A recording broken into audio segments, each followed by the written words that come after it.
In this video, we're going to look at calculating speed using this triangle here. So the question is, a train travels 148 kilometers in 4 hours. Find the average speed of the train.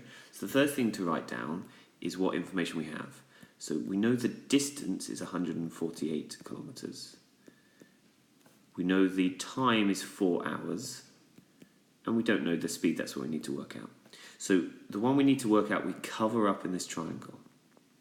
And this tells us that the equation we need to use is speed is equal to distance over time, as you've got d over the t in this triangle.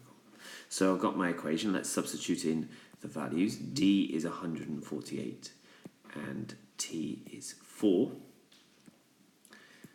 Just move that up there. So let's do the sum. 148 divided by 4 is 37.